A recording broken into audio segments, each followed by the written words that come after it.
Well, it's summer road trip season. You know what that means? You'll actually do driving beyond the HOV lane and go beyond Costco on a trip or two.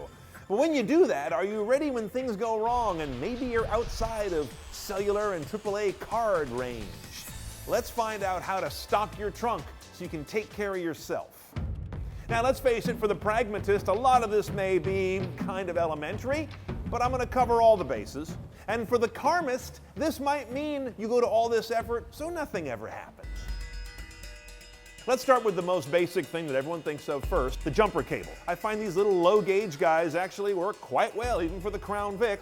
Now, the downside of jumper cables is, of course, finding someone to connect to on the other end, a friendly stranger. If you're out in the middle of nowhere, there ain't no friendly stranger. This little guy, which doesn't weigh much, has enough charge to jumpstart a car, even with a big V8 or a diesel. It's got its own built-in jumper clamps here.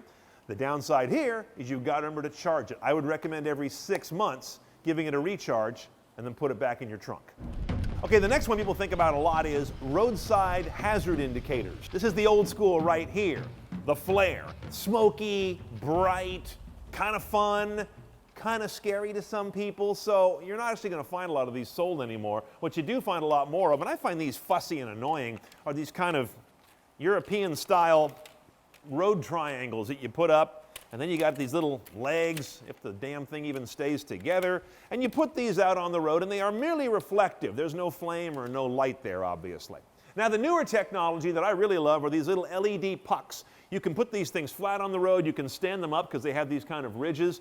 Now, at night, these are really bright, and unlike flares, they're not used up. Unlike triangles, they're not hard to set up. The downside is, of course, batteries. Yet again, you got to stay on top of these. A fire extinguisher. You also don't see cars need one of these as often as you did a few decades ago, but as recently as late 2017, BMW recalled over 1 million cars for fire risk.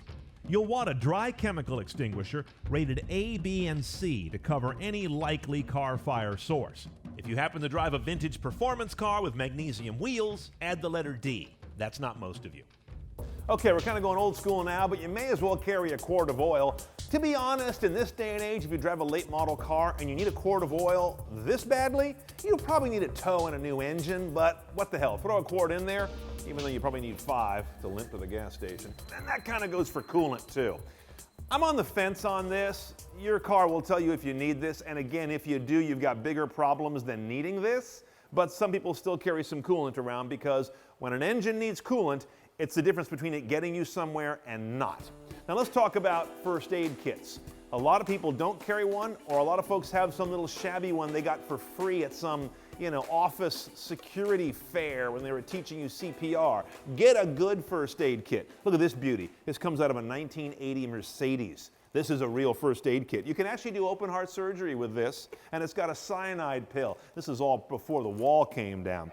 Now, if your car doesn't come with a great kit like this, don't be a cheapskate. Go buy a good one. Spend like $25 and you get a great first aid kit. What it may be missing, and I don't want to be too gory here, is a tourniquet. This isn't a tourniquet. This is one of those exercise bands you used for a week and then you threw it in the back of your drawer. These are great tourniquets. Cut off the handles of this guy and you get an excellent, strong, basically, piece of surgical rubber tubing. Now, this may sound morbid and you'll probably never need this, but when you do, and you need it now. So you may as well throw it in the trunk. The rest of the year or life, this is actually handy for tying things down. Okay, next up, have a good blanket in the car. And I'm not talking about a household blanket with appliques of cats on it, although I'd love that. But this is one that's really thermally efficient and doesn't take up too much room. But you're going to need this if you get stranded for a lengthy time in cold weather. It gets very cold in your car very quickly unless you run the engine and the heater, and that uses the gas you may need to get out of trouble in the same situation. So I would try to go blanket instead of running the car's heater and also risking some fume issues. How about a radio, FRS or GMRS? There is no national accepted emergency monitoring channel on these like there used to be on CB. So what I would do is make sure you get one that has a scan feature, know how to use it, and if you get in trouble, set it to scan until you find someone on an active channel, and then you can talk to them and see if they can help you. Bonus points, these are also good for club drives. If you're into a car club or something, always great to have a GMRS radio because everyone tends to use one. Bonus points if you want to go get your ham ticket, become a ham licensee, you can use repeaters and really get out and reach somebody for sure. Flashlight.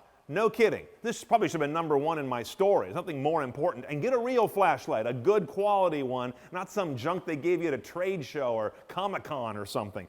LED based because they tend to be very stingy on whatever battery they use. You can also get some different lighting levels and a flashing ability.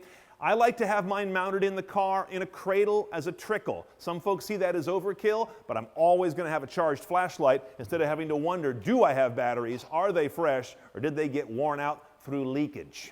Okay, let's talk about spare tires. Now, first of all, you got to look around your trunk and see if you even have one like the Crown Vic does. This is getting kind of rare. AAA tells us that now about 30% of cars do not have a traditional spare tire and wheel, up from only 5% that eschewed one of these a few years ago. Getting rid of these is the big trend. What you'll have instead then is either run flat tires on your car, and there's nothing to change. They supposedly run flat. Or you'll have a sealant kit. It'll be a pump and some gunk you squirt in there and then pump the tire back up with this little compressor. And while we're talking tires, a tire pressure gauge. Now I know you've resisted having or using one of these because keeping your tires at the right pressure is kind of like flossing.